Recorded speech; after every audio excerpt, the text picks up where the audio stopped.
Oh, so I was just gonna let this be a voiceover today. I thought, yeah, I don't really feel like doing a training chat, but right now in my head, I just said, fuck it. Let's talk about something that came to mind when I was doing my 15-degree close grip bench presses. So, I didn't hit my 10-10-10 on that today. That was my goal, 10-10-10, 160, but I went 10, I went 9, I went 7 or 8. And it gave me this idea. Let's talk about progressive overload and what do you do when you hit a wall. So with progressive overload, you're always trying to move forward a little bit. A little here, a little there. All you really need is a little bit, and that's good. It's a good philosophy, but it's impossible to do that every single week, over and over and over and over. You can't do that. If you could do that, you would have infinite strength. We know that's not true.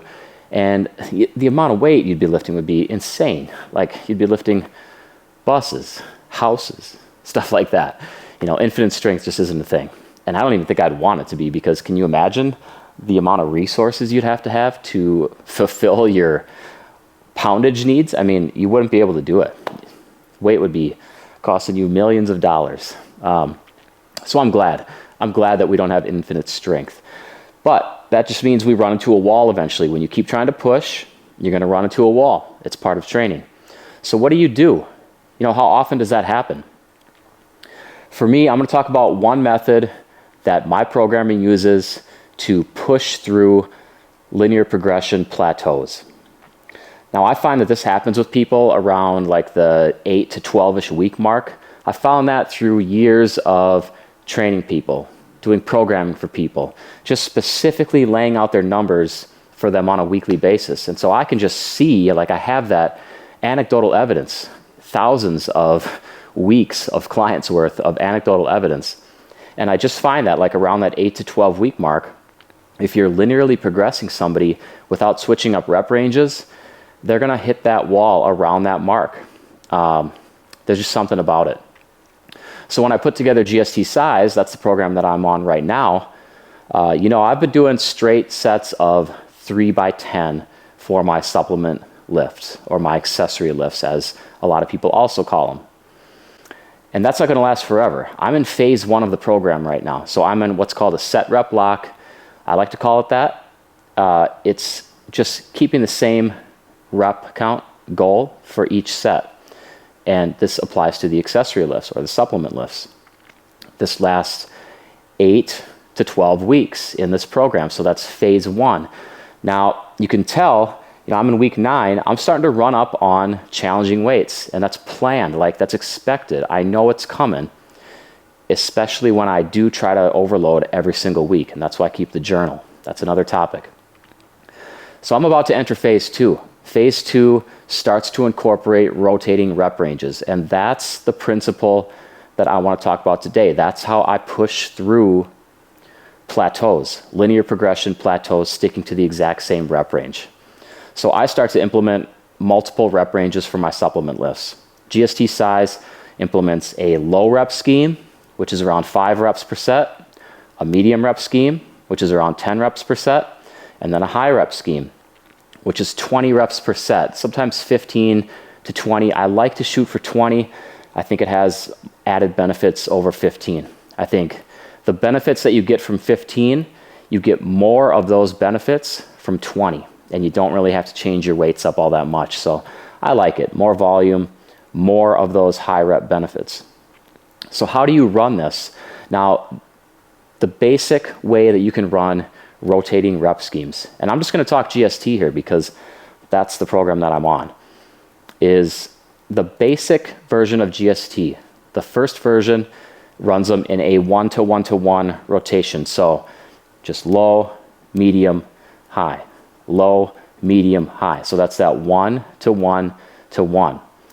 GST Size is running a different scheme. It's more hypertrophy based, so it's more focused on the medium rep range. That's just a generally great range for being able to load up a solid amount of weight on the bar and then hit a nice amount of reps, not very low rep, not very high rep, but just a nice amount of reps to allow you to get a nice total volume number. Decently big weight, decently high reps, big volume. Okay?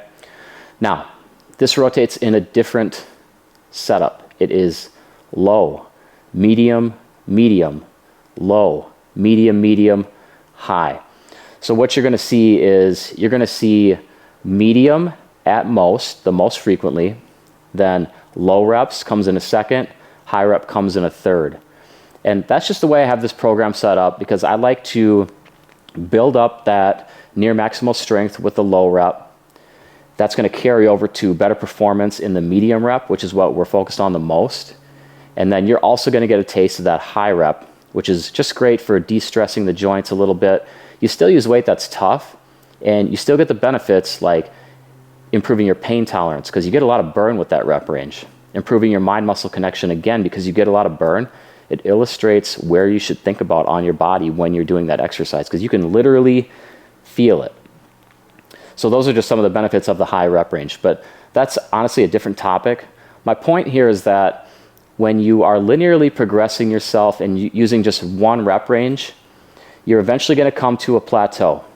I found that generally happens around the 8 to 12 week mark, and then you have to do something different.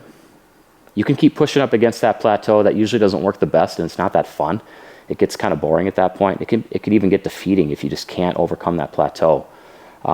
Mentally, that's not good. So start implementing rotating rep ranges. I told you a little bit how I do it, the 2 different variations, GST Basic, the original program, 1 to 1 to 1, low, medium, high. GST Size, the newest evolution of the program, is different. And yeah, I think that's it. I really had to talk about this. It just, that one set where I hit failure, premature failure before 10, that set, something just spoke to me, and I was like, that's your topic today. You got to talk about that. You got to do a training chat. Even if you're not planning on it, you got to do a training chat today. So that's why I'm here. We're just chatting about training. And yeah, if you have any questions about this program that I'm on, or rotating rep ranges, the benefits of low, medium, and high, hey, let me know. Drop a comment. Now, on another note, I made a, what kind of roast was it? Rump roast, yeah.